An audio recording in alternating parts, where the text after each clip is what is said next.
Guys, UFC 314 is coming up, and my partners at DraftKings are helping get you in on all the action. In the co-main event, it's going to be Chandler versus Pimlet. In the main event for the World Championship, Volkanovski taking on Lopez. You are not going to want to miss this fight night, and right now, my partners at DraftKings are offering all new customers $150 in bonus bets when you bet just $5. Download the DraftKings app right now. When you sign up, use the code SONNEN. DraftKings, the crown is yours.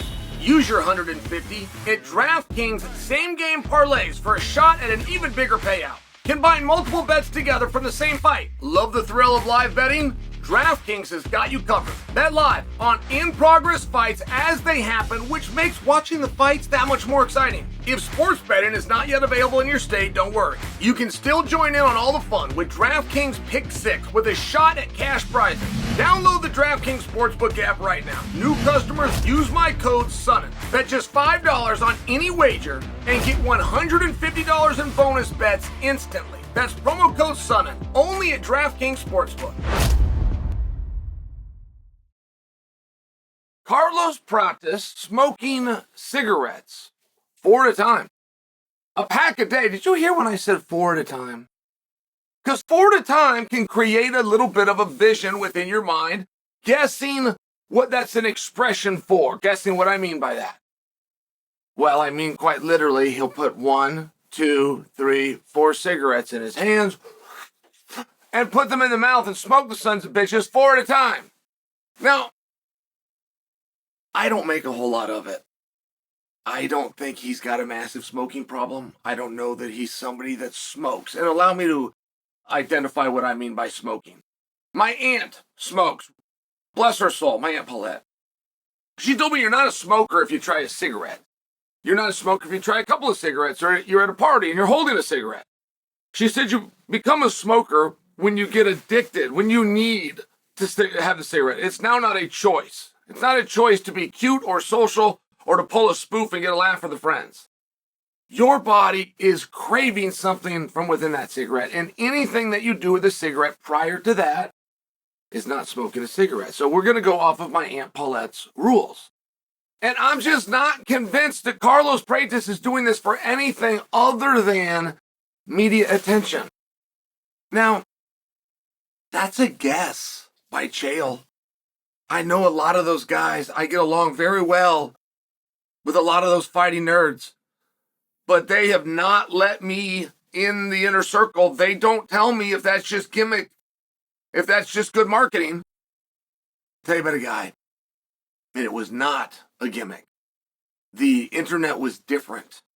Catching him smoking and using it like that's a cool thing or a funny thing or a weird thing or a, oh wow moment thing was nowhere in the cards. The year was 2000 to 2003, and the fighter was Kazushi Sakuraba. And Sakuraba was not the lone Japanese mixed martial arts fighter that would smoke a cigarette as part of their warm-up. And see, the rest of us wouldn't even be commented on this, guys. We're now affected by it. If you've never seen or just wandered a venue, they're all the same in terms of the holding rooms. Some people will call them locker rooms. Some people will call them bathrooms. Sometimes you'll hear it called a green room. But all of those rooms are underneath in the basement. That's where you stay. You put your stuff. That's where the runner will come and get you to walk you to the court or to the field of play or to the octagon in this situation. There's no windows down there. There's not enough rooms for everybody to have their own, so you come up with something called red corner, blue corner. You stick a whole bunch of people in one room and a whole bunch in the other. And if you get a guy that decides he wants to start shagging a few cigarettes, that smoke is going to go into everybody. And that's why it was a little bit of a bigger deal, and we could not understand why these Japanese guys would do it. Now, while I'm using Sakuraba, it was a number of the Japanese guys, and the ones that really confused were the Russians. And the Russians that would do things straight and narrow, but if they see cigarettes, they assume there's a party and they want to know who brought the vodka. Because the Russians were willing to take a couple shots of vodka before they went and fought, but they sure weren't going to smoke any cigarettes. And the Japanese are going to smoke the cigarettes as part of warming up and calming down, but they're not going to use any vodka that could get them drunk. Like, it was this push and pull behind the scenes, and it was quite funny. I had never seen anything like this. There was a boxer, and his name will come to me. Was it Ramirez, guys? Was it Ramirez? They had that back and forth with De La Hoya, but he would smoke the cigarette on the way to the ring, and then he also brought a machete. And as the cigarette would be burning down, like you have to get that, she would use the machete to chop it, and he's just threatening De La Hoya with the weapon while smoking the cigarette, saying, "I'm not even taking you serious." Remember that guy? And that was just for fun. They said outside of the ring that he was a non-smoker.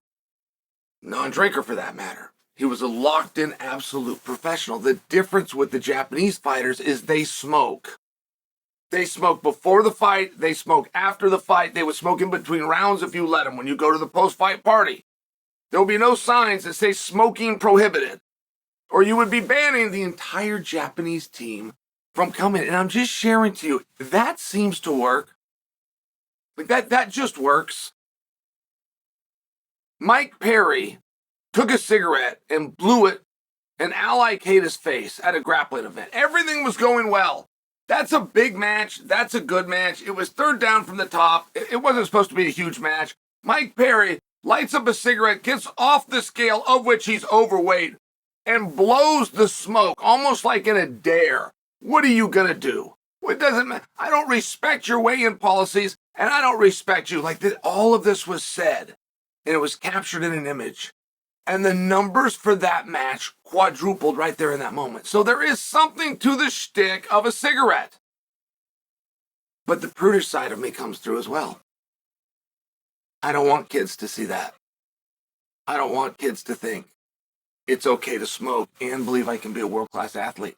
I was a prude, and I'm still disgusted about it, way back in the 80s when Sports Illustrated stuck Michael Jordan on the cover and he's holding a cigarette.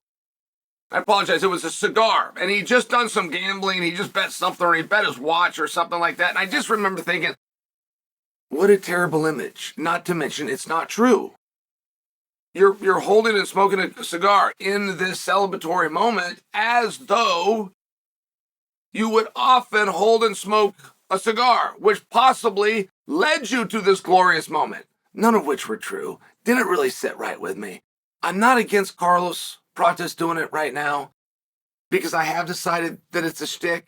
I have decided the 2 and 3 and the 4 of the time are no different than the broken glasses. But if I get other information and I find out that he's a chronic smoker, in fairness, I would be a little bit of a hall monitor. And that would make me want to get to him and encourage him to get help.